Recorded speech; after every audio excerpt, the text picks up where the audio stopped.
ঢাকাতে প্রচুর পরিমাণে বৃষ্টি হইতেছে আর পাশাপাশি এত শিল পড়তেছে কি বলবো, দেখতেই পাচ্ছেন শিলের জন্য একদম রাস্তাঘাট সাদা হয়ে গেছে। কি একটা করুণ অবস্থা।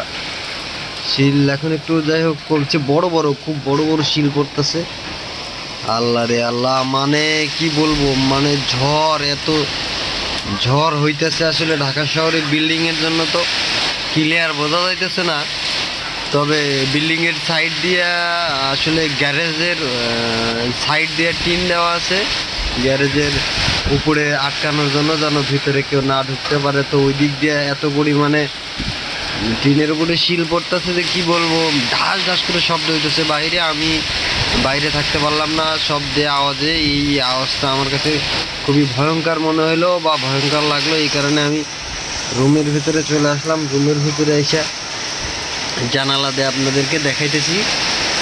দেখেন কি একটা অবস্থা, আসলে আল্লাহ জানে গ্রামগঞ্জের কি অবস্থা। এবার পর্যাপ্ত পরিমাণে শিল পড়তেছে।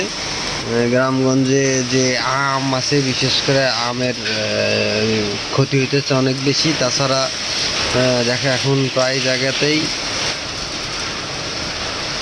জায়গাতেই এখন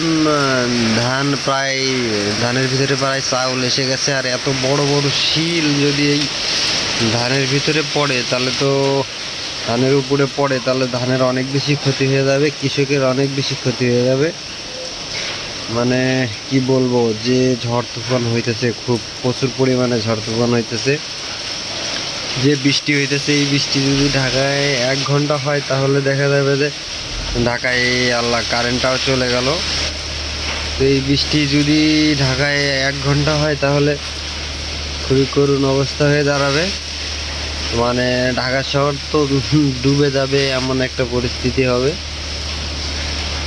কারেন্ট চলে গেল এই ইয়ার কারণে, এত পরিমাণে শিল পড়তেছে আর এত পরিমাণে বৃষ্টি হইতেছে, এই কারণে কারেন্ট চলে গেল। হয়তো বৈদ্যুতিক লাইন থাকলে সমস্যা হতে পারে, এই কারণে কারেন্ট চলে গেল।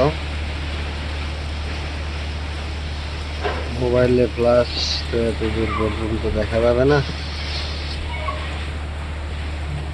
কারেন্ট চলে গেল, জেনারেটর নাই এই বাসায়, এই কারণে ক্লিয়ার দেখা যাইতেছে না। তো আল্লাহ সবাইকে তুমি রহমত করো বা রক্ষা করো, মানুষের ক্ষতি করো না। এই সময় আসলে গ্রামগঞ্জের মানুষের সবচাইতে বেশি ক্ষতি হবে। শহরের ভিতরে আমরা তো অট্টালিকার ভিতরে আছি, আমরা বুঝতে পারতেছি না যে কি হইতেছে না হইতেছে, কিন্তু আসল ক্ষতিটা হবে এই গ্রামের মানুষজনের। এই কাকা আমাদের বাসার এই সিকিউরিটি কাকা, উনি বাইরে গেছিল আর এই বৃষ্টির মধ্যে ভিজে ঘুরে